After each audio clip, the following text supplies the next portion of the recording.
Hello students, জ্ঞানজ্যোতি coaching সেন্টারের পক্ষ থেকে তোমাদের আরেকবার স্বাগত জানাই।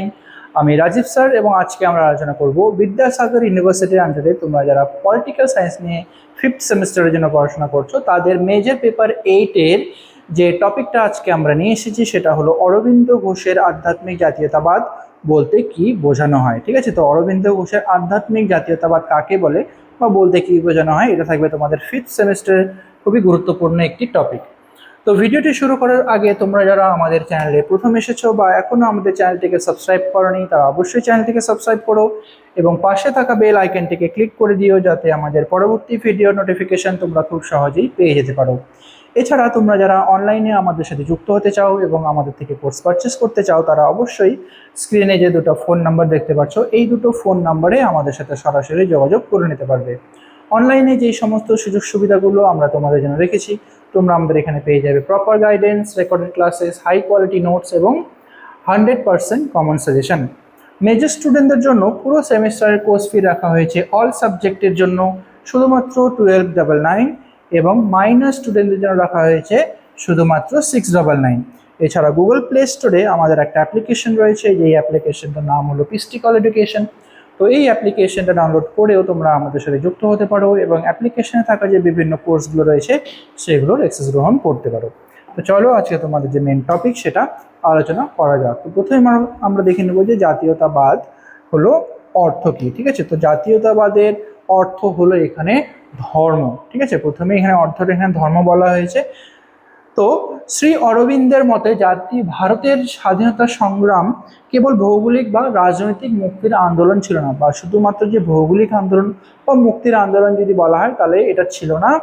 এটা প্রথমে এখানে বলা হয়েছে ঐশ্বরিক শক্তি, যেখানে জাতীয়তাবাদ হলো ঈশ্বরের এক জীবন্ত শক্তি যা মানব জাতিকে জাগ্রত করে। ঠিক আছে, তো অরবিন্দ ঘোষের মতে হলো জাতীয়তাবাদ হলো ঈশ্বরের এক জীবন্ত শক্তি যা মানব জাতিকে জাগ্রত করে তুলেছে। ঠিক আছে, তারপরে বলা হয়েছে কি আত্মস্বর্গ, যেখানে এটি কেবল রাজনৈতিক অধিকার অর্জন নয় বরং দেশের জন্য সর্বস্ব ত্যাগ করার এক পবিত্র ব্রত। ঠিক আছে, দেশের জন্য যেন সর্বত্র যেন ত্যাগ করে দিতে পারে সেটা হলো এর পবিত্র একটা ব্রত বা জাতীয়তাবাদ। ঠিক আছে, নেক্সট হলো অবিনশ্বর আদর্শ। এটি জাতীয়তাবাদকে কোনো শারীরিক দমন পীড়ন বা সাম্রাজ্যবাদী শক্তি ধ্বংস করতে পারে না। তো জাতীয়তাবাদ যে বিষয়টা রয়েছে এই জাতীয়তাবাদকে কখনোই কোনো শারীরিক দমন পীড়নের মাধ্যমে বা কোনো সাম্রাজ্যবাদী শক্তি কখনোই কিন্তু জাতীয়তাবাদকে ধ্বংস করতে পারবে না। ঠিক আছে, আচ্ছা নেক্সট রয়েছে তোমাদের আধ্যাত্মিক জাতীয়তাবাদের স্তম্ভ কী কী রয়েছে। ঠিক আছে, তো আধ্যাত্মিক জাতীয়তাবাদের এখানে প্রধান 3টি স্তম্ভ রয়েছে। তো প্রথমে আমরা দেখে নেব সেটা হচ্ছে মাতৃ পূজা। ঠিক আছে, তো ভারত কেবল কোনো মৃত্তিকা বা ভৌগোলিক সীমারেখা নয় বরং ভারত হলো জগৎ জননী ভারত মাতা এবং এর এক পরম জীবন সত্তা। ঠিক আছে, এটা হলো প্রথম স্তম্ভ। দ্বিতীয় স্তম্ভতে বলা হয়েছে ভিত্তি এবং সেবা, যেখানে দেশ সেবা মানে ঈশ্বরের সেবা করা। ঠিক আছে, ভারতের জাতীয়তাবাদী হিসেবে দেশ সেবা করা মানে ঈশ্বরের সেবা করা। দেশপ্রেমিকের কর্ম হবে সম্পূর্ণ স্বার্থহীন এবং ঈশ্বরের চরণে নিবেদিত। ঠিক আছে, যারা প্রকৃত দেশপ্রেমী তাদের যে কর্ম হবে সম্পূর্ণ স্বার্থহীন হিসেবে তাদেরকে কর্ম করতে হবে এবং ঈশ্বরের চরণেই যেন সেটা নিবেদিত হতে পারে বা সেটাকে উত্থাপিত করতে পারে। তৃতীয় নম্বরে রয়েছে বিশ্ব কল্যাণ।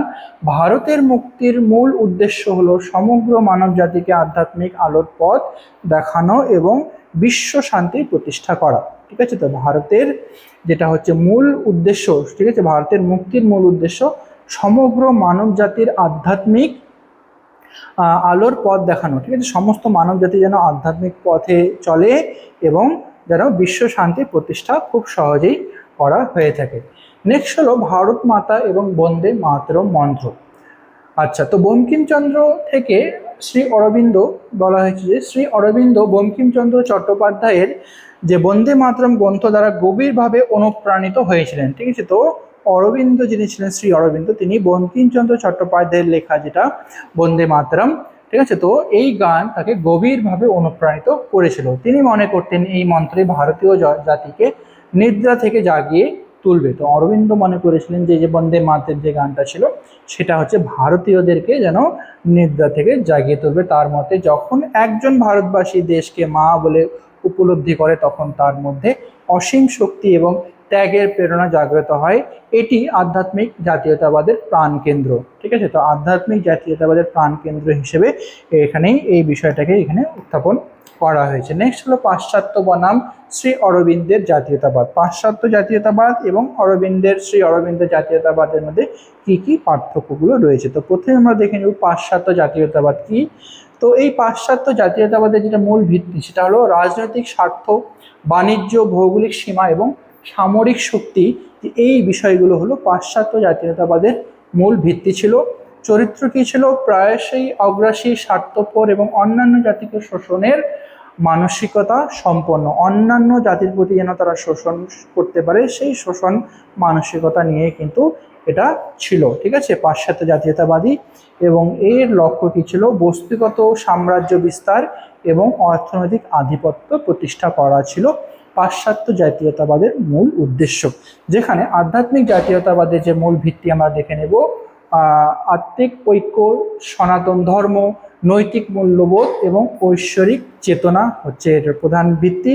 চরিত্র ছিল আত্মত্যাগ, অহিংসা, সহাবস্থান এবং সর্বজনীন প্রেম। ঠিক আছে, আত্মত্যাগ করা, সর্বজনীন প্রেম এবং যাতে সর্বজনীন অহিংসা এবং সহাবস্থান যেন একসাথেই যেন সবাই বসবাস করতে পারে। মূল লক্ষ্য কি ছিল এখানে? মানব আত্মার বিকাশ এবং বিশ্ব মানবের আধ্যাত্মিক মুক্তি। ঠিক আছে, এখানে মানব আত্মার জন্য সম্পূর্ণরূপে এখানে বিকাশ ঘটতে পারে এবং বিশ্ব মানবের আধ্যাত্মিক মুক্তি যেন এর মাধ্যমে সম্পূর্ণ হয়। নেক্সট হলো নিষ্ক্রিয় প্রতিরোধ এবং রাজস্ব অর্জন করা। আচ্ছা, নেক্সট পূর্ণ স্বরাজ বা কমপ্লিট ইন্ডিপেন্ডেন্স আমরা এখানে বলতে বুঝবো যে শ্রী অরবিন্দর আংশিক শাসন সংস্কার বা ডমিনিয়ন স্ট্যাটাস প্রত্যাখ্যান করে পূর্ণ স্বাধীনতার দাবি জানিয়েছিলেন। ঠিক আছে, শ্রী অরবিন্দ যে আংশিক শাসন বা আংশিক সংস্কার বা ডমিনিয়ন স্ট্যাটাসটিকে পুরোভাবে ত্যাগ করে তিনি পূর্ণ স্বাধীনতার দাবি কিন্তু জানিয়েছিলেন। ঠিক আছে, নেক্সট হলো বয়কট এবং স্বদেশী আন্দোলন, যেখানে বিদেশি পণ্য, আদালত এবং শিক্ষা প্রতিষ্ঠান বর্জন করে দেশীয় শিল্পের পুনরুজ্জীবনের উপর জোর দিয়েছিলেন। ঠিক আছে, বিদেশি পণ্য যতগুলো রয়েছে, বিদেশি আদালত এবং বিদেশি যতগুলো শিক্ষা প্রতিষ্ঠান সমস্ত কিছুকে বর্জন করে দেশীয় শিল্পের পুনরুজ্জীবনের উপর কিন্তু তিনি বেশি পরিমাণে জোর দিয়েছিলেন।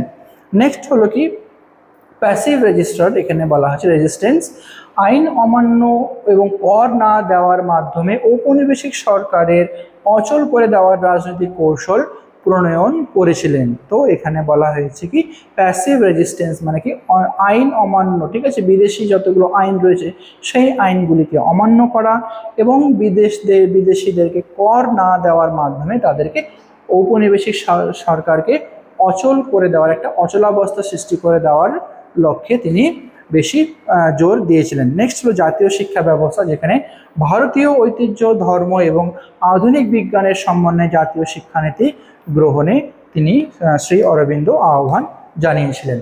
নেক্সট হলো অরবিন্দের চিন্তার রাজনৈতিক থেকে আধ্যাত্মিক রূপান্তর। ঠিক আছে, তিনি রাজনৈতিক চিন্তা থেকে আধ্যাত্মিক চিন্তায় কিভাবে রূপান্তরিত হলো সেটা এখন আমরা দেখে নিব। তো প্রথমে হলো 1905 থেকে 1908, যেখানে